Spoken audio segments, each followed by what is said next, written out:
is that when we're reading the Bible, we're not actually reading the words of Matthew, Mark, Luke, or John. We're reading translations from the Greek language in which these books were written. And something is always lost in translation.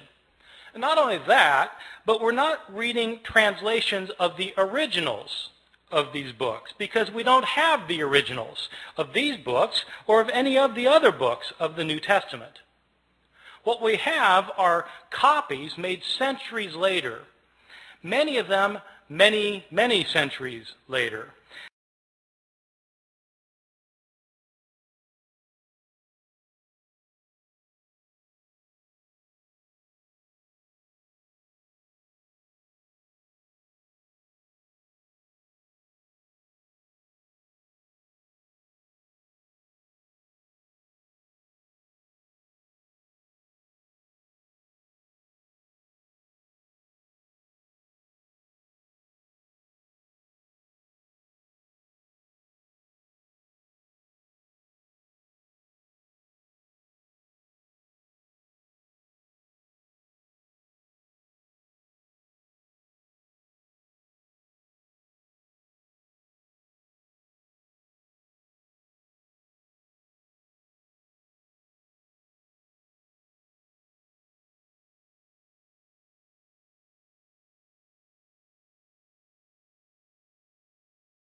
These thousands of copies that we have are all different from one another in lots of little ways and sometimes in big ways.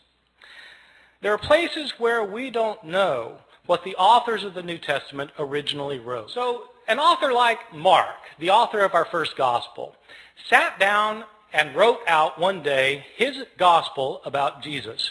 Now, we don't know where Mark actually lived. Some scholars have thought that Mark maybe lived in Rome. So let's say he lived in Rome.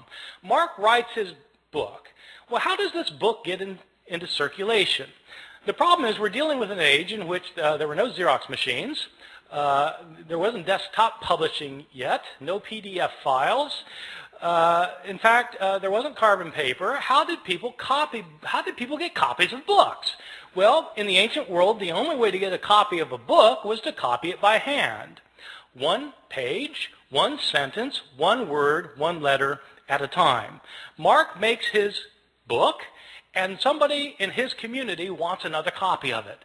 And so that person either makes a copy himself or has somebody else make a copy for him. Now, part of the problem is that in the ancient world, at this time period in the Roman Empire, probably something like 90% of the population was illiterate, couldn't read or write. So not anybody could just make a copy. And most people who could write couldn't write very well. And so somebody makes a copy. We don't know who it was who made the first copy. We don't know if this person was competent or incompetent, but he made a copy. And probably, if he made a copy of this book by hand, one page, one sentence, one word, one letter at a time, he made mistakes. Now, my students sometimes have difficulty believing that people make mistakes when they copy things by hand. And so I tell them, well, you sit down tonight and copy the Gospel of Mark and see how you do. Well, in fact, they'll make mistakes. Now, here we have a problem created, because we have the second copy of Mark, that is also put in circulation, and somebody wants a copy of Mark, and so they copy the copy. But the copy has mistakes in it. And so the next person who copies it copies the mistakes, thinking that they're the original wording. And the second person also makes mistakes of his own. And so he not only reproduces the mistakes of his predecessor, he introduces his own mistakes. And then another person comes along and copies that copy, making the mistakes of both of his predecessors and creating mistakes of his own. And then that book gets put in. And pretty soon you've got copies around the city of Rome that are all different from one another. Now, a visitor comes to Rome from Ephesus, and they have a church back in Ephesus too, and they want a copy of this gospel, and so he takes his copy, makes a copy, takes it back to Ephesus. And then that copy gets copied, and that copy gets copied, and that copy gets copied. Then somebody comes from Smyrna, and they want a copy. And so it goes for year after year after year. We don't have a copy of Mark until around the year 200. About 150 years after Mark was originally written. So not only do we not have the originals, we don't have the first copies, or the copies of the copies of the copies of the copies of the copies of the copies, etc., etc. Mistakes were made en route, and these mistakes were replicated. And all of the books of the New Testament, all 27 books, experienced the same fate. And so that is the situation we're dealing with. This is not a situation that's unique to the New Testament. This is a situation that we find for every book from the ancient world.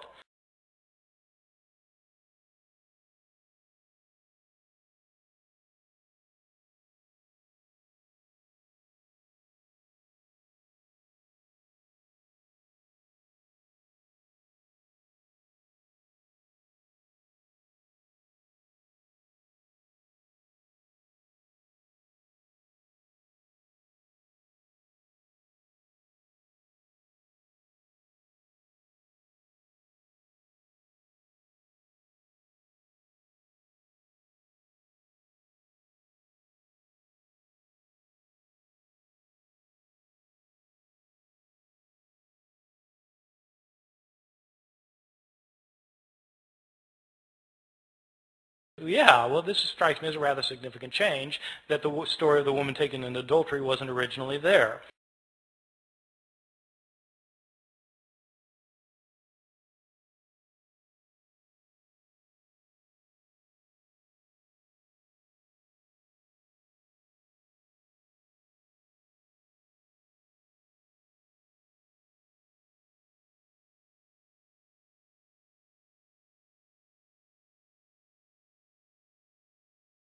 طلعت طبعة جديدة للكتاب المقدس، في أولها ملاحظات تقول دي مزيدة ودي ناقصة في بعض النسخ. طب الكلام ده يسكت يا جماعة، غير النسخين يقولوا علينا ايه؟ بتزودوا في الكتاب وبتنقصوا، ودي مش موجودة في نسخ ودي موجودة في حاجة تاني. يا ريت ان القائمين على طبع الكتاب المقدس يفرقون تماما بين ما يقال في كليات اللاهوت وما يعطى للمؤمن العادي ليقرأه. المؤمن العادي يتعبه انك تقول له دي مزيدة ودي ناقصة ودي موجودة في نسخ ومش موجودة في نسخ. These are some of the big differences that you can find in the New Testament manuscripts, and there are all sorts of differences that you find.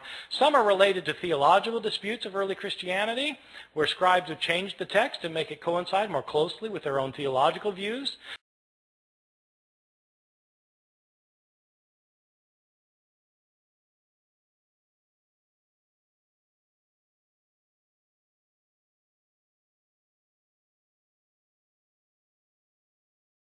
عايز يبعد عن المعنى خالص. نعم.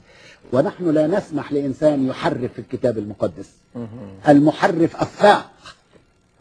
أفاق يقول لنا نشرت فين وجت منين. والمهم ان عمل زي معلمه برضه كاتب لك المرجع فين بالانجليزي. ده كريستيان بايبل. ده احنا عندنا كذا فيرجن من البايبل، أنه واحد فيهم. احنا عندنا كذا فيرجن من البايبل، أنه واحد فيهم.